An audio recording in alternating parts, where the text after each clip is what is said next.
Olá, 24 de maio é o Dia Nacional do Café, um dos produtos mais importantes do agronegócio paulista. Para falar sobre o setor, nós recebemos Ensei Neto, que é especialista em tecnologia de alimentos. Seja bem-vindo. Eu que agradeço o convite, fico muito honrado em participar deste bate-papo. Obrigada. Bom, e em ambiente virtual, nós temos Alessandra Almeida, que é diretora executiva do Museu do Café. Seja bem-vinda. Obrigada, Priscila. Eu que agradeço a oportunidade de trazer o museu aqui para o Alesp em Pauta. Obrigada. Bom, também temos em ambiente virtual Pietro Amorim, que é pesquisador do Museu do Café. Seja bem-vindo. Olá a todos que estão nos assistindo e obrigado, Priscila, pelo convite. Estamos sempre à disposição para falar sobre o café. Obrigada. Bom, para começar então essa conversa, o café é difícil alguém não gostar, né? Isso aí, conta um pouquinho para a gente sobre esse setor. Bom, o café é a segunda bebida mais consumida no mundo, depois da água. E também é a segunda commodity mais comercializada depois do petróleo. Então ele tem uma importância muito grande, né? E a gente sabe também que o estado de São Paulo, a cidade de São Paulo também, ela foi toda estruturada nos anos de ouro do café. Pietro pode até falar um pouquinho melhor para a gente, né, sobre essa história do café. Nós estamos bem ligados a ele, né? Sim, é impossível você separar a história de São Paulo e a história do café, né? O café foi a base da economia brasileira e da economia paulista por mais de 100 anos. E São Paulo foi o grande produtor desde das últimas décadas do século XIX até a década de 1980, né? Teve uma rivalidade com o Paraná ali nos anos 50 e 60, mas ele sempre foi um grande produtor. E o café, ele foi o grande impulsionador do desenvolvimento do estado de São Paulo, né? No século XVIII, São Paulo ainda passava por uma estagnação econômica, né? Ele vai ter um certo crescimento com o açúcar, ali ao final do século XVIII, começo do século XIX, principalmente na região de Campinas e de Itu, mas o que vai trazer de fato essa riqueza, esse desenvolvimento vai ser o café, que começa ali pelo Rio de Janeiro, né, no Vale do Paraíba, e por essa região ele passa ali para São Paulo, né, na região de Areias, de Bananal, onde vai ter esse primeiro impulso de crescimento, né, no estado de São Paulo. E daí, nas décadas seguintes, ele vai se espalhar, né, por outras regiões, para a região ali central, região de Campinas, depois para Mogiana, né, onde ele vai se aproveitar dessa estrutura que já tinha também do açúcar e vai se estabelecer como a principal atividade econômica. Bom, e Alessandra, conta um pouquinho para a gente sobre o Museu do Café, porque é um produto que, né, como já foi dito aqui, a segunda maior bebida, a segunda bebida mais consumida no mundo, e aqui em São Paulo não é diferente, né? Sempre tem que ter um cafezinho. Conta pra gente como ele ganhou até um museu. Exatamente, eu acho que por conta de tudo isso que foi colocado aí pelo Ensei e pelo Pietro, né, dessa importância, né, do café para o desenvolvimento econômico, social, né, cultural, não só do estado de São Paulo, mas do Brasil como um todo, né, sendo lá atrás o principal produto da pauta econômica do país, mas hoje ainda, né, ele ainda continua em destaque, sendo um dos 5 produtos, né, estando constando nesse rol dos 5 produtos da pauta econômica. Então, a gente tem o Museu do Café para poder apresentar toda essa história, né? E hoje com um grande desafio, né? Porque a gente apresenta não só, hoje a gente fala não só do passado, mas a gente quer trazer também para dentro do Museu do Café, né, essa história que continua sendo contada pela cafeicultura brasileira. Nesse momento, a gente fala de sustentabilidade, rastreabilidade, né, mostrando como a cafeicultura brasileira ela tem um papel de destaque, né, no âmbito mundial e fazendo com que os nossos visitantes possam conhecer um pouco mais desse produto e não somente do produto como bebida, né, mas do produto que envolve, que é responsável pela sociabilização, né, por tantas outras coisas e porque tem também por detrás dele tantas pessoas, né, tentando trazer também todo esse lado humano que envolve, né, essas várias etapas da produção de café. Uhum. Bom, eu já tive o privilégio de conhecer o museu, mas conta pra gente onde ele fica, até o horário de funcionamento, o que as pessoas podem ver ali? O museu fica na antiga Bolsa do Café de Santos, né? Então fica na cidade de Santos, no centro histórico da cidade. Ele tem o funcionamento dele de terça a domingo, sendo de terça a sábado, das 9 às 18 horas, e no domingo, das 10 às 18 horas. Sábado tem gratuidade na bilheteria, então todo mundo, né? Um museu acessível. E você encontra lá diversas exposições, então a gente tem uma exposição permanente, que fala da importância mesmo do café como patrimônio cultural do país, mas a gente tem outras exposições temporárias ao longo do ano, né? No dia 13 agora a gente inaugura uma nova exposição temporária, que tem como nome, né, Café na Mesa ou no Balcão, que vai contar um pouco sobre o consumo, né, a evolução do consumo de café, né, falando a partir das cafeterias, de como o café foi lá atrás, né, trabalhado dentro dessas cafeterias, né, como um local mesmo, né, frequentado por intelectuais, todo mundo sentado à mesa, com toda uma parte de sofisticação muito grande, mas depois ele passou para o balcão, então ele passou a ser consumido também nos balcões de padarias, de cafeteria, né, sendo muito mais acessível. Então, é uma exposição que eu já, desde já, eu já deixo todo mundo convidado para poder nos visitar. Mas, para além disso, o museu também tem uma área, um núcleo educativo, que também tem diversas ações, uma programação muito intensa, seja ela com escolas públicas, privadas, mas também com públicos diferenciados. Então, tem programas específicos para pessoas em vulnerabilidade, para os mais de 60, para as crianças. Então, a gente tem uma gama de atividades na área expositiva, mas temos ainda também uma área de formação, um centro de preparação de café, que é uma área realmente de formação profissional, onde são ministrados cursos de barista, de latte art, de torra. Então, nós temos uma equipe de barista lá para poder estar ministrando esses cursos e fazendo com que as pessoas conheçam um pouco mais sobre essa bebida que é tão querida, que é paixão nacional, mas que é tão querida no mundo inteiro. Uhum. Bom, e Pietro, conta um pouco para a gente dessa questão do museu estar em Santos. Por quê? Nessa cidade, o que a gente, que é bem pertinho ali do Porto, inclusive, né? Então conta um pouquinho essa relação.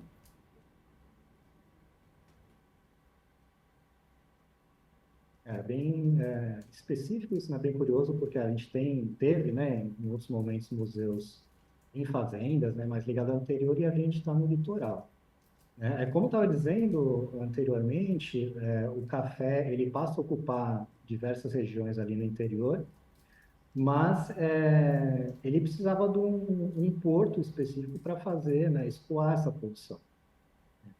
Então, o café ele vai se estruturar em São Paulo,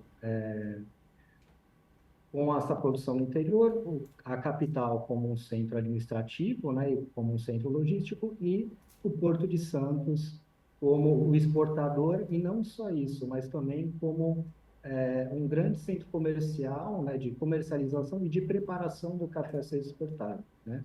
Então, principalmente a partir da ferrovia São Paulo Railway, que é inaugurada em 1867, Santos se consolida como esse principal porto escoador do café paulista. E conforme esse café avança em São Paulo, também cresce a movimentação de mercadorias ali por Santos, né? E a partir depois da São Paulo Rio, então essa ferrovia se espalha por todo o território de São Paulo, né? Para alcançar essas zonas produtoras e, por hora, para também ultrapassar elas e abrir novos caminhos. Então, se desenvolveu toda essa estrutura em Santos para possibilitar esse comércio do café. Então, aqui se instalaram casas exportadoras, casas comissárias, bancos, companhias de navegações, os armazéns que faziam o preparo desses lotes de café, né? Tudo para fazer funcionar esse comércio. Então, a Bolsa do Café, né, que veio a ser, passou a funcionar em 1917, apesar do nosso prédio ser de 22, ela funciona desde 1917, justamente porque aqui, naquele momento, era o grande centro comercializador do café, né? Então, a Bolsa ela é construída aqui, principalmente para intermediar as negociações do café a termo, né, das safras futuras, e esse prédio ele vai posteriormente, né, a passar a ser ocupado pelo Museu do Café, né, escolhido esse local como, então, um local onde vai ser reunido esses esforços de preservação e de difusão da história do café. Pensei até sobre a exportação do café. Como que a gente está no Brasil em relação a isso?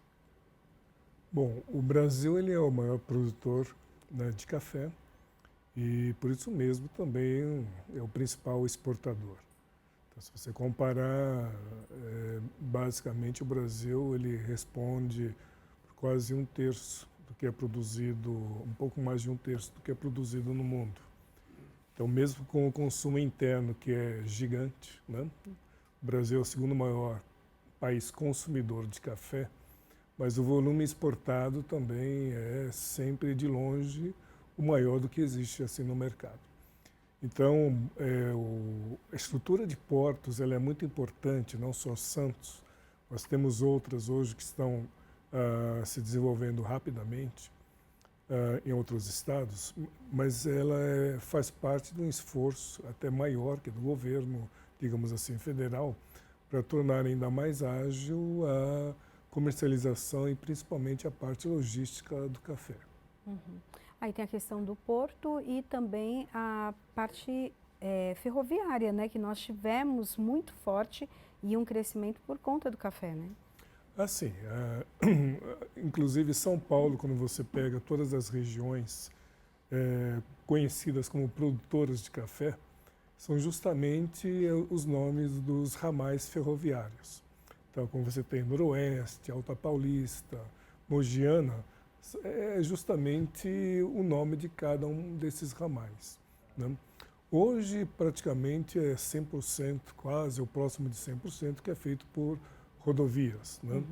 E até por uma questão de modernidade, a forma de exportação ela sofreu mudanças muito grandes. Antigamente eram em sacas de 60 quilos, hoje boa parte já é a granel.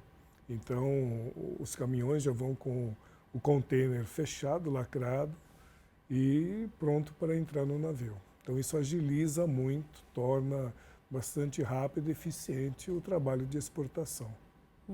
Nós temos muitos concorrentes, né? Porque sempre se fala aí de algum outro café, ou a gente vai em alguns lugares, eles oferecem cafés de outros países, ou a gente continua ali em primeiro lugar. Não, eu diria que a distância que o Brasil mantém em relação aos outros países produtores, ela é muito grande, portanto tem muita folga. O segundo maior produtor de café, independente de ser outra espécie, é o Vietnã. Mas o Vietnã hoje ele faz em torno de 30 milhões de sacas de café, enquanto que o Brasil é o dobro disso. Então isso já dá uma diferença muito grande. O terceiro país, que é a Colômbia, ele vem declinando nos últimos anos. Ele chegou a produzir 15, hoje mal produz entre 10 e 11 milhões de sacas, que seria o maior, digamos assim, o segundo maior da América do Sul. E os outros países são, nós chamamos de periféricos, que a produção é relativamente pequena. Ou seja, realmente o Brasil é quem tem uma produção muito importante. Alessandra, quais os caminhos ali da produção do café? Desde ali toda a cadeia produtiva, na verdade, né? O que compõe para chegar o cafezinho dentro das nossas casas passa por muitas mãos, né? Exatamente. Lá no museu a gente fala isso com um vídeo, né? Que é, né, Mãos do Café. E a gente mostra todo esse percurso, né? Desde da plantação da própria semente do café, né? Até a gente chegar no cafezinho na xícara, né? Então, a gente tem toda essa parte da produção, que na própria parte da produção já envolve várias fases também, né? Ela não fica restrita só à produção, tem várias fases que acontecem dentro da parte da produção, mas a gente tem o beneficiamento também dessa parte.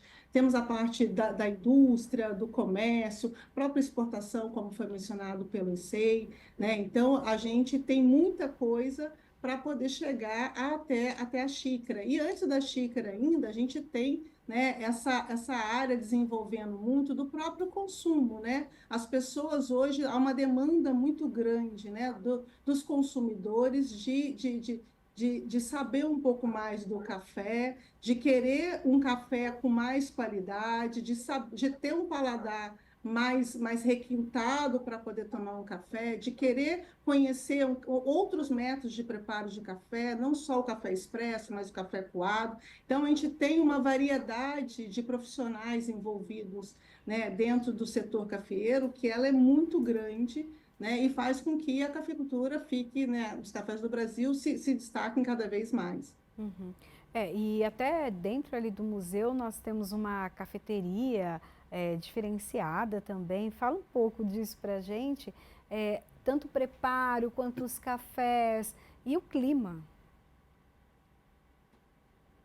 Exato. A gente costuma dizer que o Museu do Café, por si só, né, ele é um museu sensorial, né? É um museu que faz parte mesmo da característica dele, né? Então, você entra, você vê o café, você pega no grão, você sente o cheiro dele.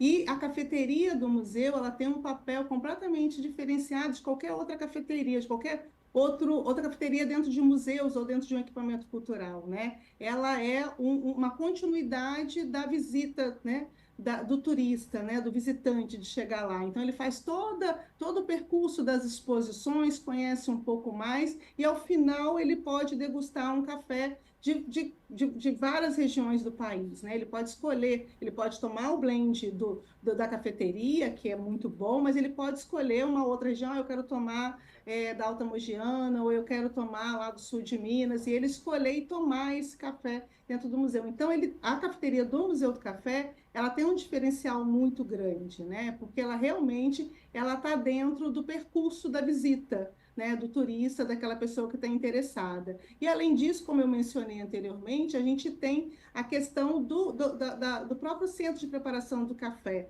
que a gente, 2 vezes por mês, aos sábados, a gente faz uma visita com degustação. Então, a pessoa pode chegar lá e ir também fazer toda a visita e ter a oportunidade de conhecer esse espaço de formação e conhecer um pouco mais, né, com os nossos baristas sobre a história do café, sobre as regiões, né, sobre os tipos de café. Então, é também um grande diferencial nosso. E, Alessandro, o que diferencia um café do outro? Um café de um estado para outro estado? Eu acho que você vai poder falar melhor do que eu, porque daí eles têm propriedades, né, de solo, de forma de preparo, da qualidade do café utilizado, né, do tipo de café que é utilizado, da forma de cultivo, se é um café, né, uma produção sombreada, se ele está numa latitude maior. Então, são vários requisitos, né, para poder diferenciar esse café e faz com que a gente tenha dentro do Brasil, essa gama de regiões e de vários tipos de café que a gente pode estar ofertando para o mercado de modo geral. Uhum. Não sei. Fala um pouquinho para a gente disso, então, dessa diferenciação entre um estado e outro. Bem, o que é muito interessante é a cafeicultura do Brasil, porque ela é que tem a maior extensão em termos de latitude. Para você ter uma ideia, nós temos lavouras desde o Ceará, que está 4 graus de latitude, praticamente na linha do Equador. Ele vem descendo, nós temos ainda a produção logo abaixo em Pernambuco, na região chamada Taquaritinga, também na área alta. E aí, nesse mesmo alinhamento, você chega no Pará. Então, lá no Pará existe uma produção de café também nessa mesma latitude. Aí você vem descendo, você tem a Bahia, começando pela Chapada Diamantina, e do lado mais continental você tem a região oeste da Bahia, que também produz bastante. Até chegar no extremo sul, que é a região de Ilhéus e Teixeira de Freitas, que hoje é o grande polo em desenvolvimento de canéforas na Bahia. Aí nós entramos no Espírito Santo, a parte norte, que é onde se produz os canéforas, Conilon, Robusta, e aí você começa a ter logo abaixo de Vitória a região de montanha. Então essas montanhas capixabas que o pessoal fala, que por outro lado você tem as regiões de Minas Gerais, principalmente a zona da mata, e mais ao sul começa também a parte do sul de Minas, que faz divisa com o Rio de Janeiro. E se você imaginar, ainda vai descendo mais um pouquinho, nós chegamos até ultrapassar o Trópico de Capricórnio. Então, nós temos algumas áreas produtoras, principalmente na região de Piraju, que fica abaixo disso, e que tem cafés excepcionais, além do norte do Paraná. Então, na verdade, começa por uma diversidade assim, de climas que é muito grande. E também de relevo. Então, você tem relevos planos, assim como de grande altitude, que é o caso da Chapada Diamantina, que você tem áreas, por exemplo, tanto em Piatã como Dourados, que chegam a 1.300 metros de altitude. Então, isso traz uma riqueza que nenhum outro país tem. O sabor é alterado por conta disso? Sim, cada um vai ter uma característica diferente, porque você tem dinâmicas. É a mesma coisa que acontece com as uvas de vinhos, né? Você tem uvas na França, as mesmas variedades podem estar na Califórnia ou, por exemplo, aqui no Mercosul, principalmente Chile e Argentina. Mas em cada país você vai perceber que existe uma personalidade que é por causa do clima. Uhum. Pietro, o Ensei falou aí para a gente dessa produção praticamente no país todo em relação ao café. O impacto disso historicamente para o Brasil, para São Paulo, principalmente na questão econômica? Sim, inicialmente a produção é introduzida no Pará, né, na região norte do país. E ela vai fazendo esse caminho para o sul, né, vai descendo. Nesses locais, historicamente falando, era uma produção mais voltada ao consumo interno, né, não teve uma região assim que despontou comercialmente no café. Isso vai acontecer mais quando ela chega ao Rio de Janeiro, né, que vai ser o primeiro grande estado produtor e comercializador. E vai se aproveitar também de uma crescente demanda internacional, né? O café ele estava crescendo em consumo mundial, principalmente na Europa, né? Muito atrelado ao próprio fenômeno dos cafés, né? Dessa questão do café ligado à sociabilidade. Então, isso foi tornando ele um produto econômico muito vantajoso. E do Rio de Janeiro, ele também alcança Minas, alcança São Paulo, mas ele vai priorizar principalmente a região sudeste, né? E muito posteriormente, ali não chega no Paraná, né? Principalmente a partir da década de 40 até 75, até a geada, ele foi muito forte no Paraná. Só que ele foi a principal atividade econômica, né, do país, como eu tinha já comentado, por mais de 100 anos. Então, a riqueza, né, o capital resultante do café, ele resultou em diversos investimentos e diversificação de investimentos, mas que priorizou principalmente essa região sudeste, né?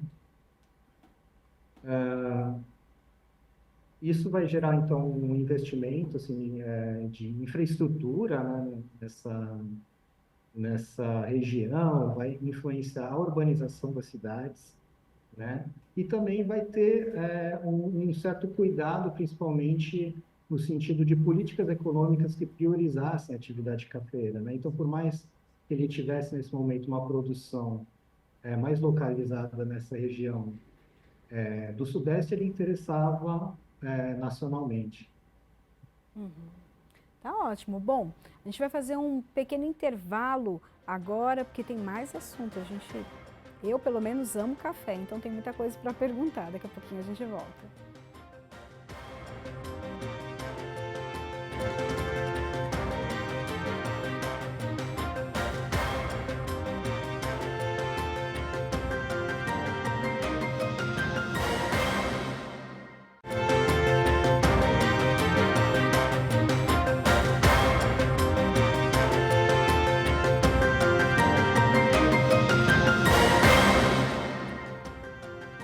Estamos de volta com a Lesp em Pauta, falando sobre café.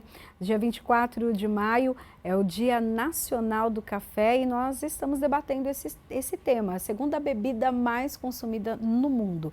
Eu recebo aqui nos nossos estúdios Ensei Neto, que é especialista em tecnologia de alimentos.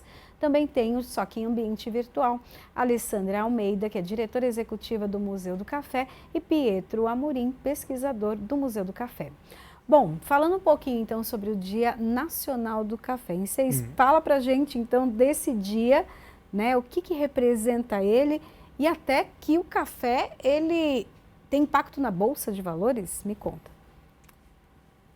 O dia 24 ele foi escolhido, no caso, pela ABIC, né, a Associação Brasileira da Indústria do Café, porque ele seria uma data onde praticamente se inicia a colheita do café no Brasil. Então, principalmente no Paraná, que são as regiões que se iniciam, até parte de São Paulo. Por isso que essa data acabou ficando como o Dia Nacional. Existe uma outra data, que é a data internacional, chamada Dia Internacional do Café, que é 1º de outubro, mas isso aí tem uma ligação também com uma questão das cotações de bolsa, porque tecnicamente se diz que, olha, a partir do dia 1º de outubro, nós temos a vigência da nova safra, que é dada principalmente pela safra brasileira, que ela passa a integrar, que é o hemisfério sul, passa a integrar o comércio internacional. Então, existe uma mudança, digamos assim, sutil na dinâmica das bolsas, não digo assim dinâmica, mas em termos de precificação e quais são as referências que os traders, os comerciantes, usam para estabelecer os preços de comercialização. Isso mostra o quanto o café é importante. Exatamente. Toda commodity, ou seja, toda mercadoria que tem um grande peso no mundo, ela é negociada em bolsa. Então você tem, além do café, o cacau, o milho, soja e assim por diante. Mas o café, sem dúvida, é uma das, talvez a commodity que tem maior expressividade tanto na Bolsa de Nova York quanto na de Londres e também aqui no Brasil com a B3. Alessandra, um grande impacto, né, econômico para o desenvolvimento das cidades. O café, realmente, ele é especial em vários aspectos.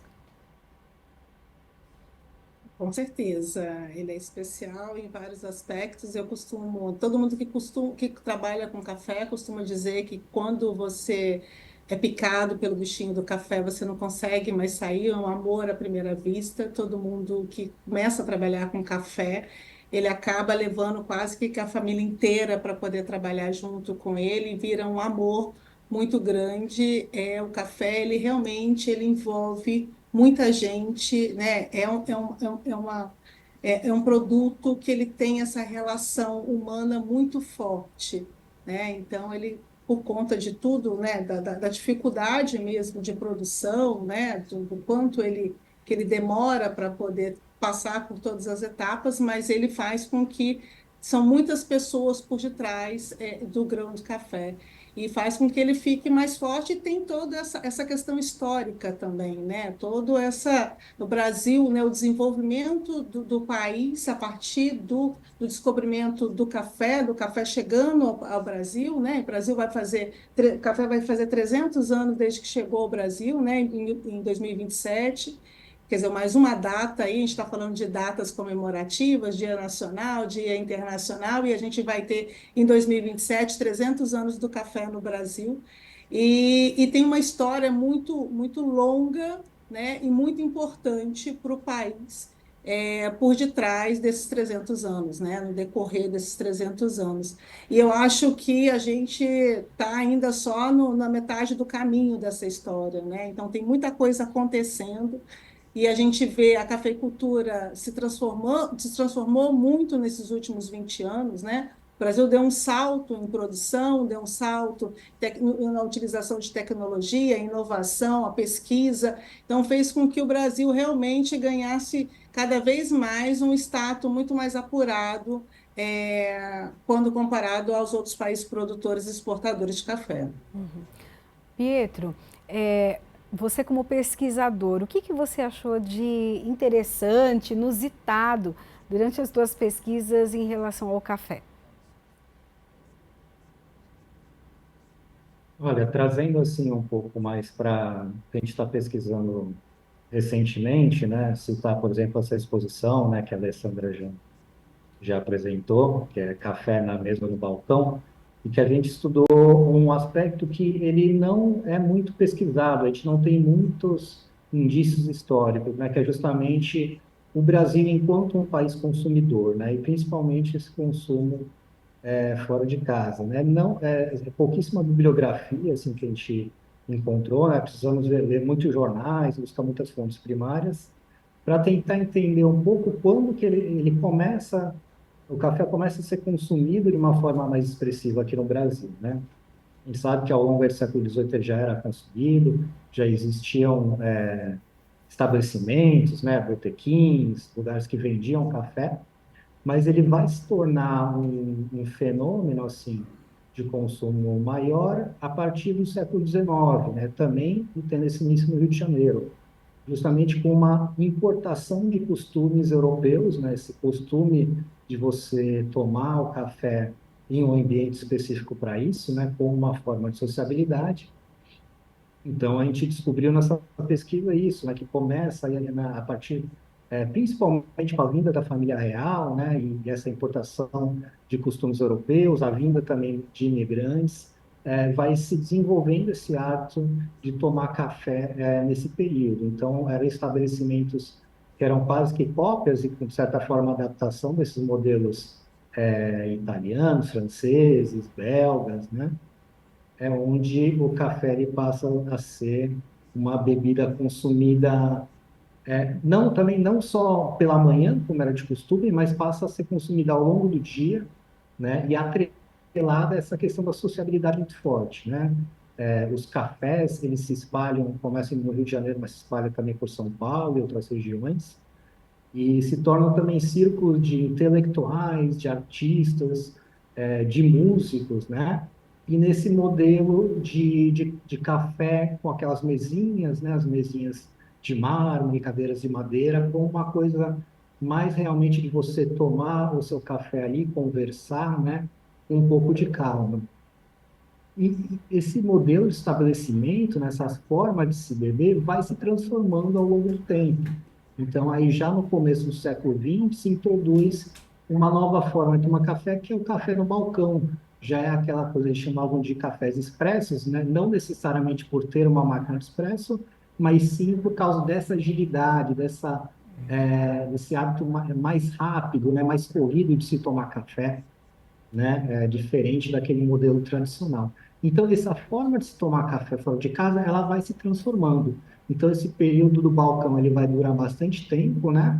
Aqueles antigos, aqueles cafés mais tradicionais sentados vão desaparecendo, ou vão se adaptando, se tornando restaurantes, se tornando botequins, né? Enfim, tendo outras finalidades. Até que depois esse hábito também ele vai adquirindo outras formas, né? Então começa a se ter uma preocupação com qualidade a partir dos anos 50, dos anos 60, né? Principalmente qualidade, né, do café que se tomava, mas também começa a aparecer drinks e outras formas de se tomar café, né? Ele vai se diversificando, né? Vai se refinando a forma de tomar café. E esse hábito ele vai se transformando. A partir dos anos 70 também começam uma nova onda de cafeterias especializadas no café, né, que já é já com as máquinas de expresso, né, também de uma forma mais forte, né, a gente tem tradicionalmente o hábito do cafezinho, né, aquele café coado, mas esses estabelecimentos eles se dedicavam mais fortemente ao café expresso e a esses drinks, né, de café. E esses estabelecimentos vão se sofisticando até que nos anos 90, né, começo dos anos 2000, principalmente com as cafeterias ocupando centros comerciais, vai se gradualmente tendo um retorno também à forma de se beber café sentado, né? Vai se tomar aquele café com calma, né, com conversa, uma coisa mais tranquila, né? Então ele vai se adaptando, né? Que uma fase sobrepõe a outra, mas vai se diversificando as formas de tomar café, né? Até que nos anos 2000 é quando surge e quando começa esse conceito de café especial, né? A Alessandra falou, inclusive, da nossa cafeteria.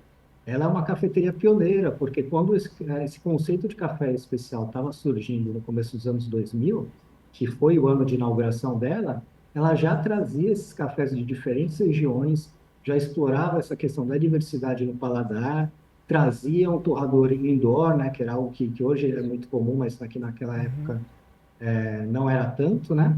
E aí essa forma de tomar café, essas cafeterias vão tomando mais a forma desses estabelecimentos que a gente conhece hoje. Então, nessa exposição, a gente tenta trazer esse caminho todo, né, histórico, que esses estabelecimentos percorreram.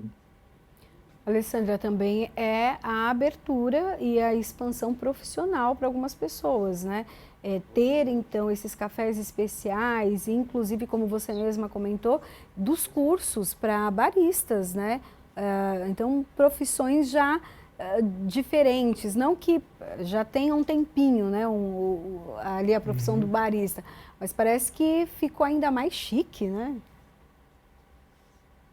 Exato, né? O nosso centro de preparação de café, ele foi inaugurado em 99, né? E numa época que as pessoas desconheciam o que era a palavra barista, né? Hoje ela é muito comum, muito usual, todo mundo sabe o que é, todo mundo acha interessante, mas quando começou, né? Nós somos o segundo centro de preparação de café, o primeiro foi do Sindicafé, ligado à própria BIC, né? Associação Brasileira de Cafés, da Indústria do Café, e a gente teve o segundo aqui, é, inaugurado em 99, foi quando a gente começou a ministrar esses cursos mesmo, né, profissionalizantes, e a gente tem uma grande procura, né, pessoas que querem ou querem montar uma cafeteria, então quer conhecer um pouco mais da profissão, ou querem apenas, somente interessados mesmo, são, né, esses coffee lovers que estão aí, né, querendo saber um pouco mais sobre o café, e pessoas que às vezes estão em busca de uma profissão porque querem ir para outro país e querem chegar lá já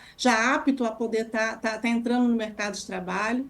E a gente faz um trabalho que eu gosto muito de comentar, que é um trabalho muito especial, que a gente tem com as unidades da Fundação Casa, né, que a gente faz um trabalho educativo e também faz também de profissionalização, né, tentando fazer um curso, ainda que pequeno, mas tentando colocar essas pessoas, né, esses adolescentes que estão lá, né, em reclusão, aptos para quando eles puderem sair desse espaço, que eles estejam aptos a entrar no mercado de trabalho e trabalhar numa cafeteria, ou numa padaria, ou no mercado. Então, a gente faz isso também. Então, é um grande laboratório dentro do museu, o Centro de Preparação do Café.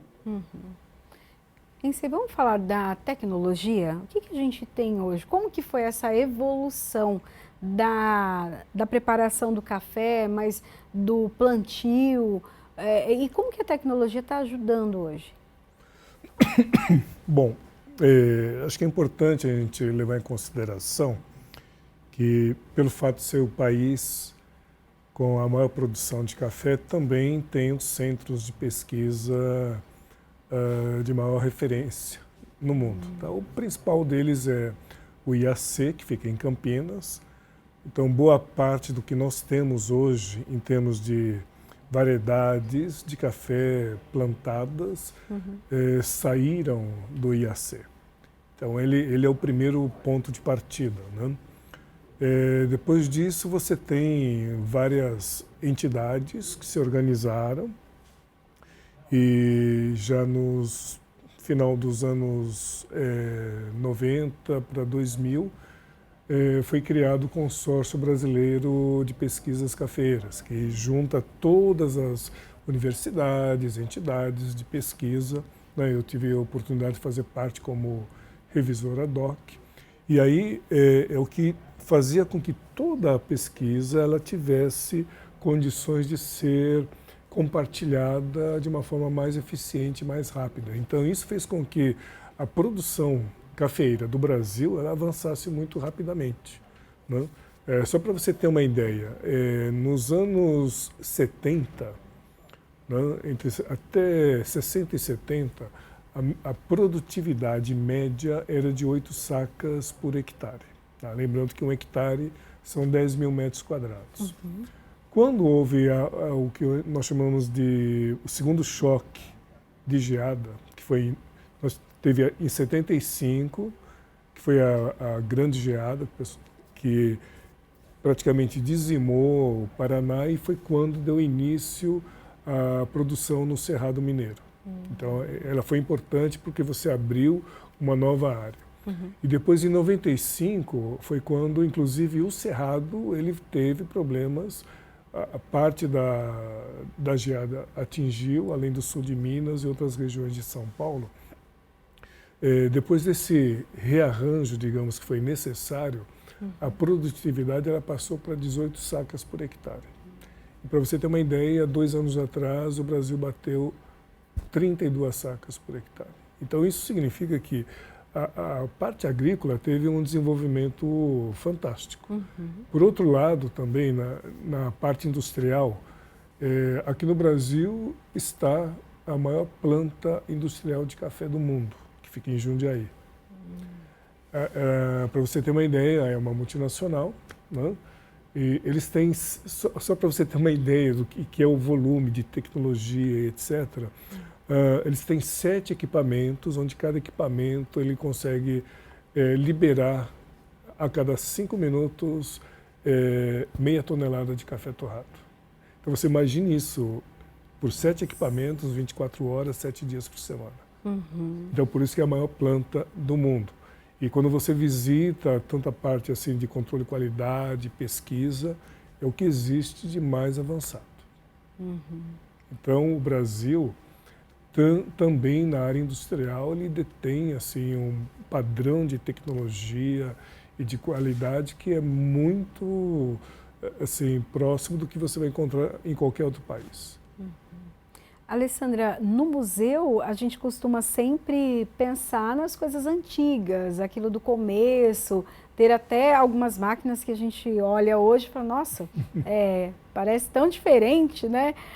A gente pode encontrar no museu o que está antigo, mas também encontrar a modernidade?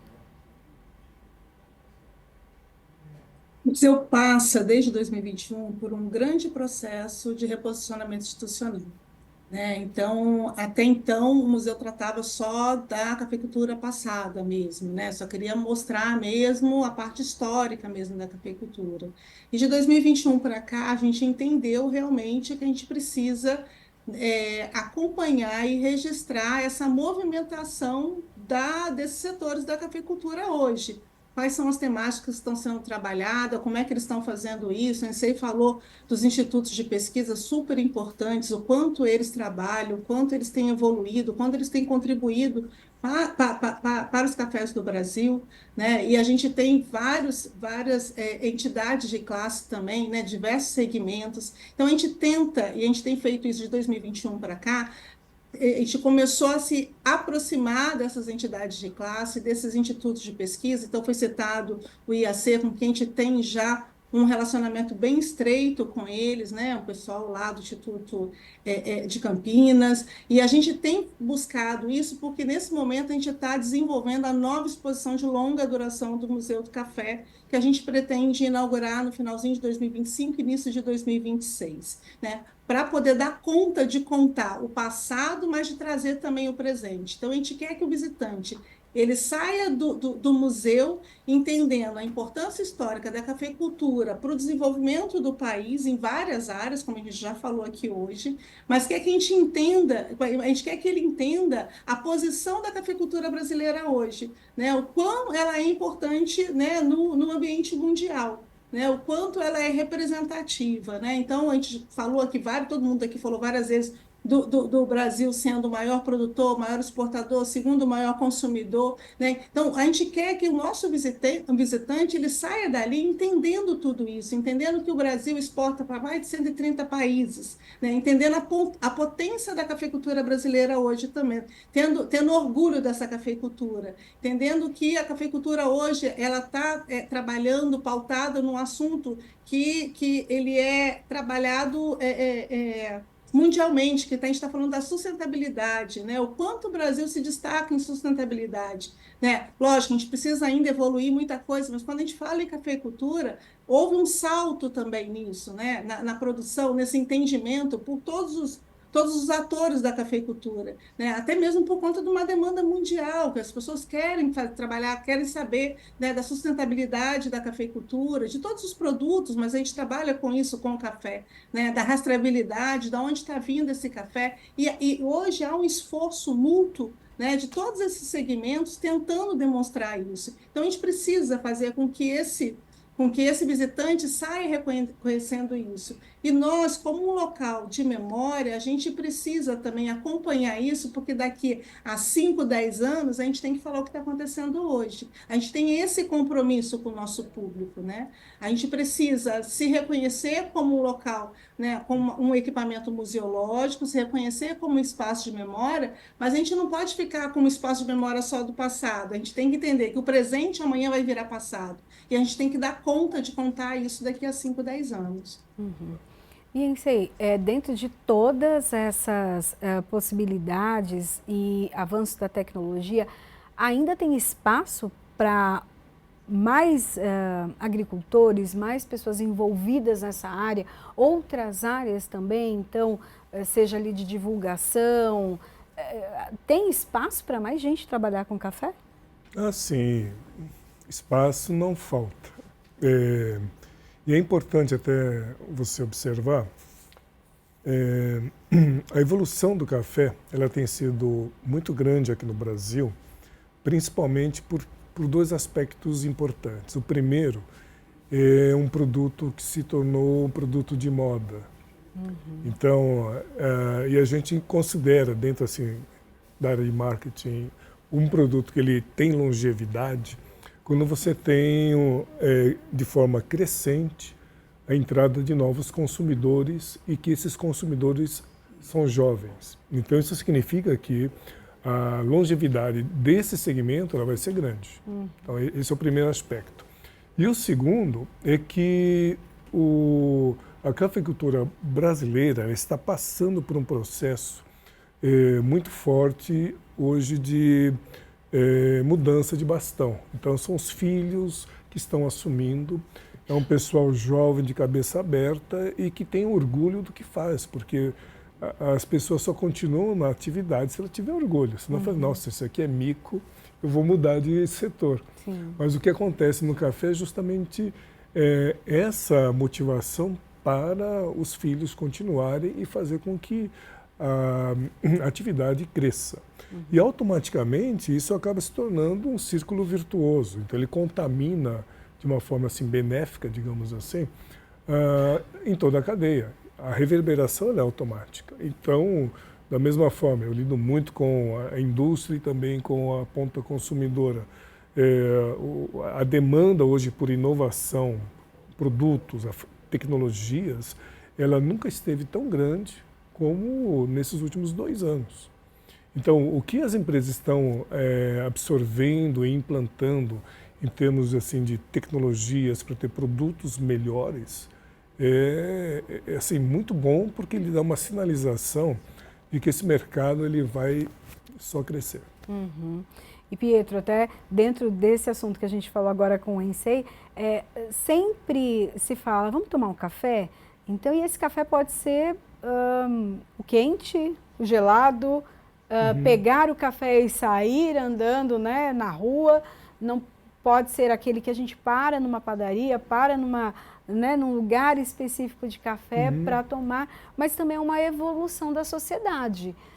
E também, se você parar para analisar, o café, ele inclui as pessoas. Tem o cafezinho naquela casa mais humilde, sempre tem um cafezinho, mas também nas casas mais abastadas, nas empresas, nas multinacionais, onde você para tem um cafezinho. Também tem um aspecto social nisso, né?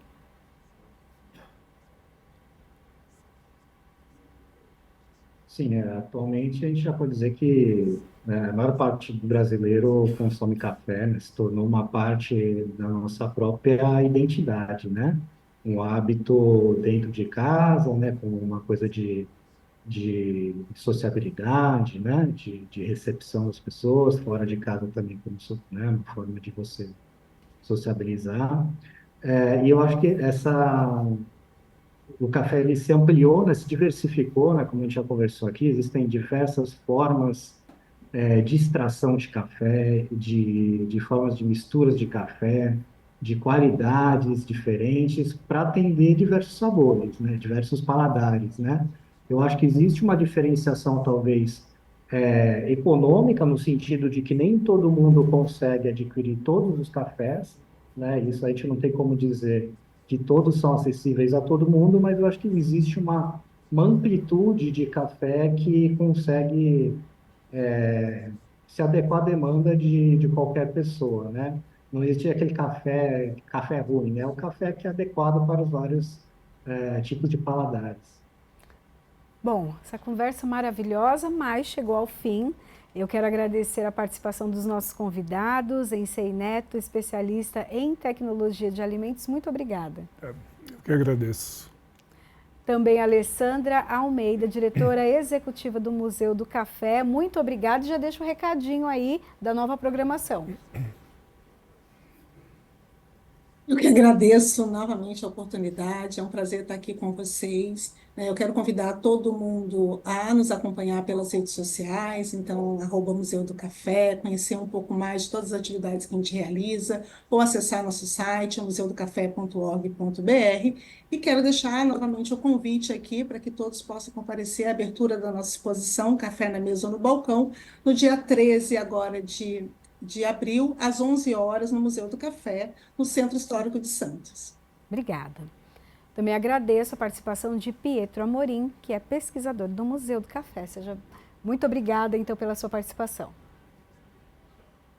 Obrigado, Priscila. Só reforçando, né, o que a Alessandra falou, nós trabalhamos com exposição de longa duração, temporárias, itinerantes, e temos também exposições virtuais e outras formas de conteúdo que as pessoas conseguem acessar à distância, né, pelo nosso site, na plataforma do Google e nas nossas redes sociais. Então, acho que a gente consegue alcançar bastante gente dessa forma e quem tiver interessado também venha nos visitar.